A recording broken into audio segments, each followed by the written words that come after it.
right now from KTAB News, your local election headquarters. This is Big Country Politics. Thanks for being here for Big Country Politics. I'm Marley Capper. We start our broadcast off with our eye on Texas, a scene that's becoming more common, especially in major cities. Camps popping up under overpasses, in alleys, abandoned parking lots. Homeless communities are setting up tents for shelter. Now Texas lawmakers are considering a bill to ban public camping. Here's the latest. These are actually the first ones to ever be deployed in North America. At Camp Esperanza, the state-sponsored site for those experiencing homelessness, the Texas Department of Transportation broke down tents to be replaced with individual units known as better shelters, provided by the Other Ones Foundation. At the end of the day, having a safe place to stay and access to food and water is a human right. Campsites on designated government-owned property would still be allowed under a proposed statewide camping ban. A Senate committee is considering a bill that would make camping in other public spaces a Class C misdemeanor. This comes as Austin voters will decide whether to reinstate the city's camping ban on May 1st. Early voting begins next week, and Austin Mayor Steve Adler thinks that vote will be close. Proposition B and the state ban on camping do nothing other than impose a criminal penalty for somebody without a home. The two fires we just had last week. Imagine if those two fires took place in the woods somewhere in West Austin. It could have been catastrophic. Could have led to a wildfire. Governor Greg Abbott supports the statewide camping ban proposal, saying these pieces of legislation provide a uniform policy for the entire state that will hold cities accountable to develop meaningful and compassionate long-term solutions to support those experiencing homelessness. The legislation does not, however, provide any of those solutions. The legislation is sponsored by State Senator Don Buckingham, who represents much of Taylor County as well as Callahan and Brown counties. And now to the latest on the voting issue. A group of interfaith leaders and civil rights advocates called to the state legislature to vote against election regulation bills they call voter suppression tactics. The bill would limit voting hours, ban mail-in ballots, and allow poll watchers to record suspects of fraud. But as Maggie Glenn reports, Republicans are pushing back, saying the bills are necessary to protect the election process. We don't have to title the bill voter suppression for us to know that is what it does. Civil rights advocates Monday say Senate Bill 7 and House Bill 6 would disproportionately affect minority populations. When you require voting sites to have the same voting capacity in certain counties, whether they are urban or rural, it negatively impacts the urban community. Republicans say they're designed to prevent voter fraud. This bill is going to protect people's votes, and it's not going to prevent anyone and stand in their way. But they insist the bills are not a direct response to the 2020 election. We had these similar bills in 2015 and 2017. These bills are a solution in search of a problem. The idea is to reinstate confidence in the election process and address inconsistencies in voting operations that popped up during the pandemic, like drive-through voting in Harris County. I think it is important that if you move from, Harris County to Fort Bend County, that the way that you vote in both places is the same. There should be minimum expectations. But Democrats say restoring faith shouldn't mean more regulation. This should be, how can we expand voting rights? How can we make voting more accessible? Senate Bill 7 passed in the Senate and awaits a hearing in the House, while House Bill 6 has passed out of the committee and will be soon debated on the House floor. A bill to expand Medicaid coverage for new Texan moms cleared a major hurdle. The measure had bipartisan support, including from the Speaker of the House, but it has some Republicans raising questions about the costs. KTAB's Wes Rappaport has more from the state capitol. Applied for Medicaid when I first found out I was pregnant. And it definitely was a big help from the very beginning. Claudia Nungarai's pregnancy was tough. She battled high blood pressure and faced mental health challenges after giving birth to Kale, her firstborn, in November. Medicaid helped cover costs for doctor's visits during and after her pregnancy. I use it mostly, of course, for my mental health visits with my counselor, my therapist, and I'm able to continue taking my medication for my, my mental health as well. Ordinarily, she would have lost Medicaid coverage after 2 months, but federal COVID waivers prevent moms like Claudia from getting kicked off of that insurance coverage for now. Women without comprehensive health care is the #1 cause of death amongst women after pregnancy. Dallas Democrat Tony Rose's bill would extend Medicaid coverage for new moms until their baby turns 1. That was a key recommendation from the state's Maternal Mortality and Morbidity Review Committee. State enrollment data shows the bill would benefit over 130,000 Texas women each year. It would cost the state nearly $84 million over the next 2 years and more than $175 million in the 2 years after that. More than 24 Republicans voted no, including Rockwall County's Justin Holland. In a statement, Holland said in part, pregnant women in Texas could be better served if time and resources were spent on other solutions, adding, the state has focused its resources in other ways like the Healthy Texas Women program. Nungaray says her coverage was critical. I don't know what I would have done without it. House Bill 133 is a part of a legislative package which includes expansion of telemedicine, increased access to health care, and making services more affordable. If it formally passes the House, it would then head over to the Senate. And when we come back here on Big Country Politics, news from Abilene as we have an in-depth conversation with City Council Place's one candidate hopefuls, Stephen Hunt and Shane Price. We're back in 2 minutes.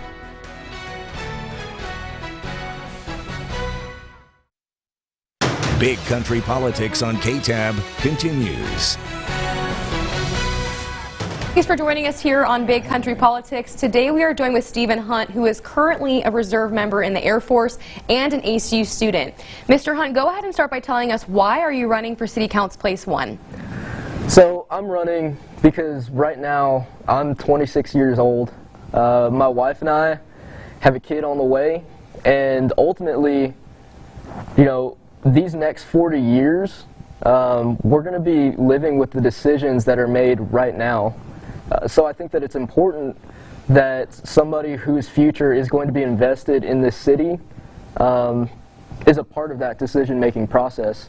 Mr. Hunt, what do you think that you bring to the table, whether that is Asian American representation, or what are you hoping to see?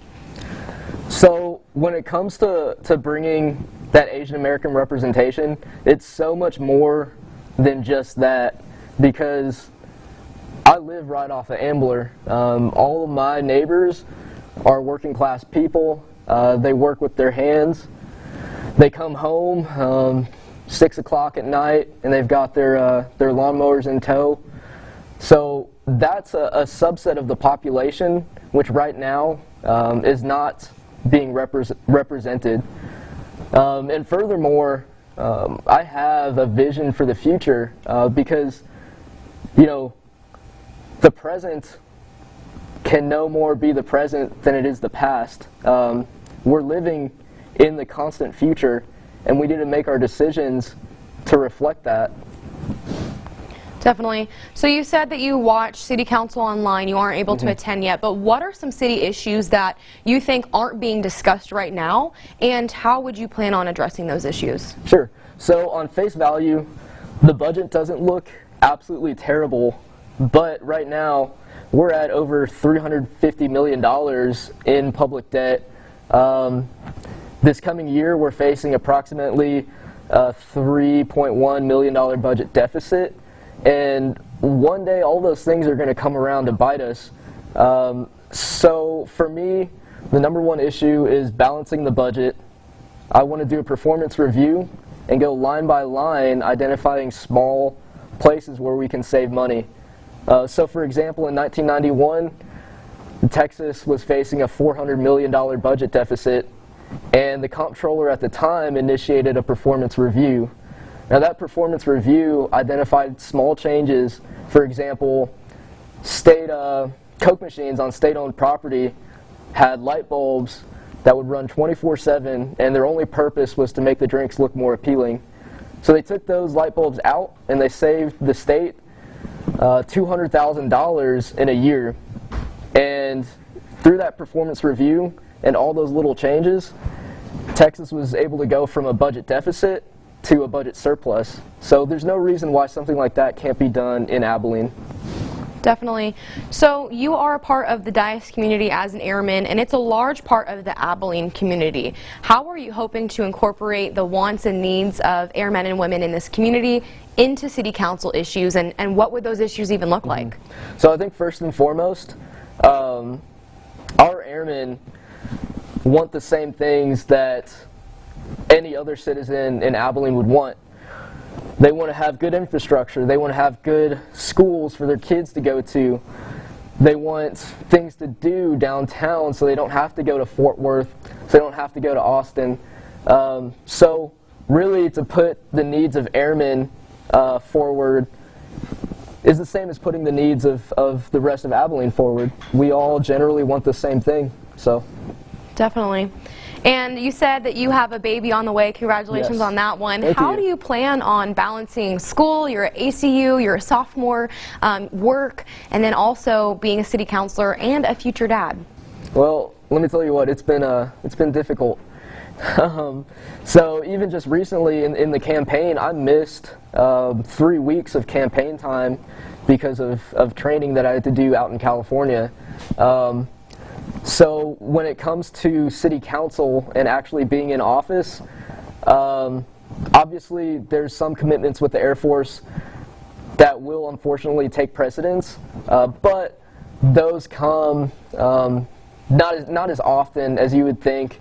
And generally when it comes to weekend drill, I can shuffle that schedule around to make room for anything that I need to do on city council. And further from that, when it comes to balancing school life with council life, it's going to be hard. And I know that I'm going to be staying up long hours. I'm going to miss out on some time with friends. But I think that what I'm doing will serve a greater purpose. And that's why I'm willing to make those sacrifices. Definitely. So why should Abilenians watching vote for you? So a vote for me is a vote for somebody who is going to be living with the decisions that they make. Even if I'm not in office 10 years from now, I'm still going to be around. My wife's still going to be around. Our kids still going to be around. Our friends will still be around. And we're going to have a whole lifetime of living with those decisions that are made. You know, as opposed to when you look at politics around the country, you know, a lot of it's being decided by folks who may not necessarily have to live with their decisions. So a vote for me is a vote for that accountability and a promise to make sure that no matter what, I'm going to look at the best decisions to be made for Abilene. I'm not going to fall on party lines. I'm going to look at whatever the latest advancements there are in place to better run a city government. Well, thank you so much for sharing. We're very thankful we got to know you a little bit better. When we come back, we'll be seated with Shane Price, who is that 12-year incumbent for Place 1.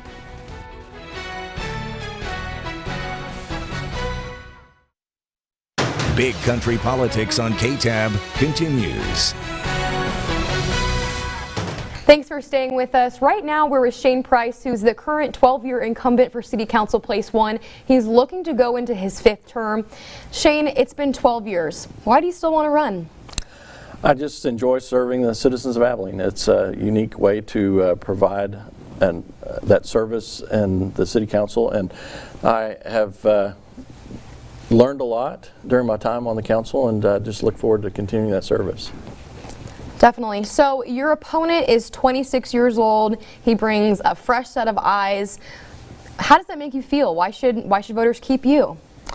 Well, to vote for somebody just because of something like their age or their race or whatever is ignoring who the person is that you're considering. And I hope that they're looking at me, and I hope they're looking at my opponent. And Place 2, I'm hoping that they're looking at both of the candidates there for who the person is, and not something like their age or whatever.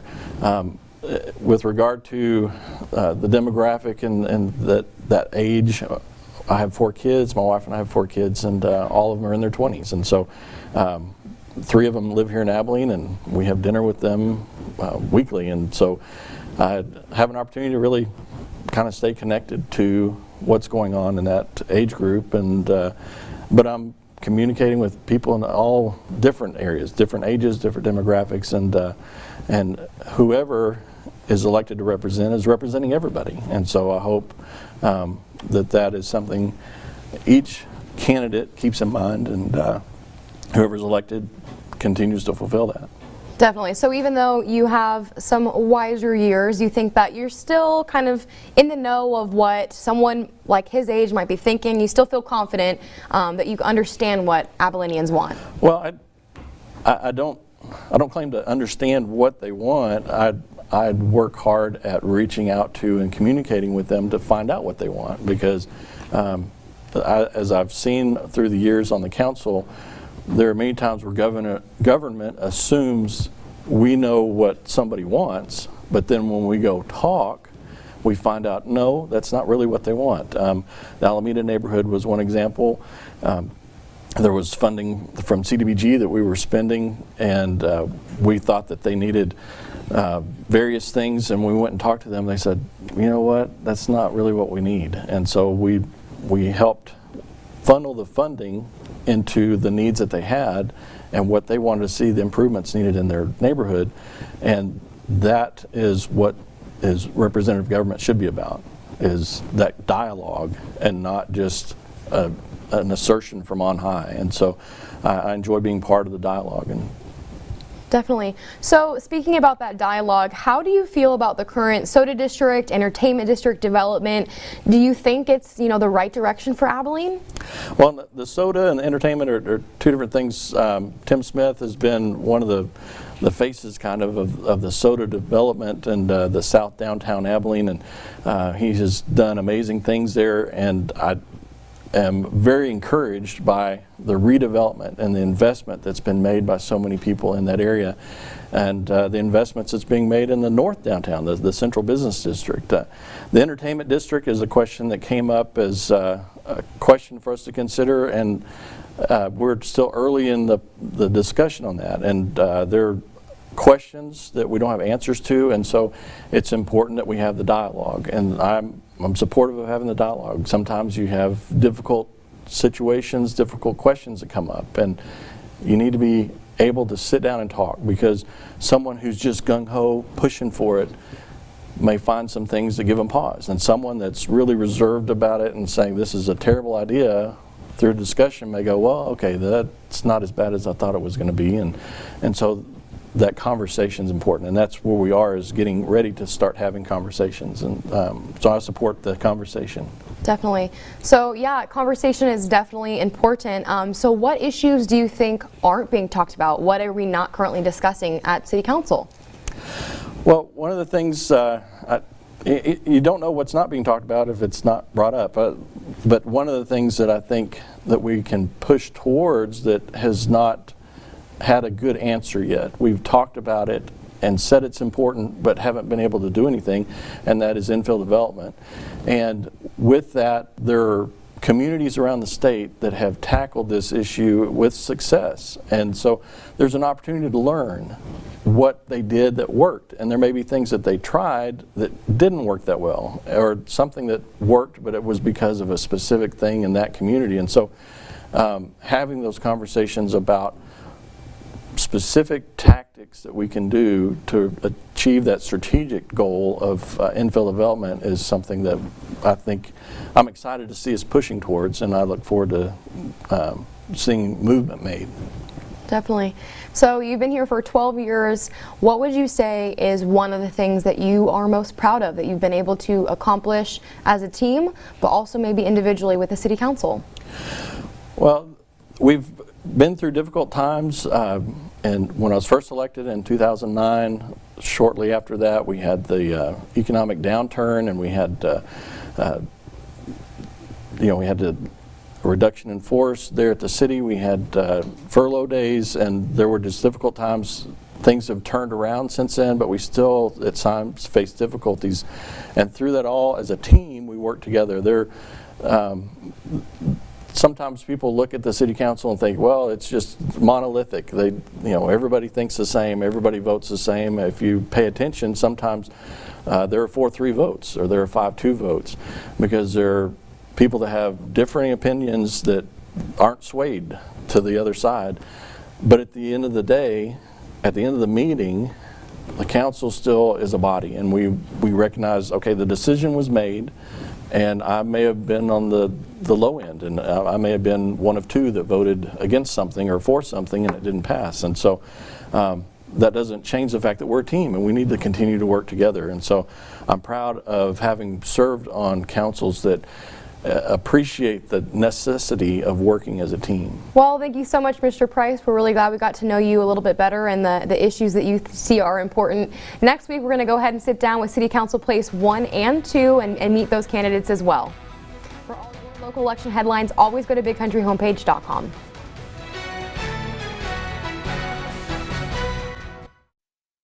Big Country Politics on KTAB continues. Thanks for sticking with us. In a courtroom full of strangers, it's always nice to see a familiar face. That's why there's CASA, court-appointed special advocates.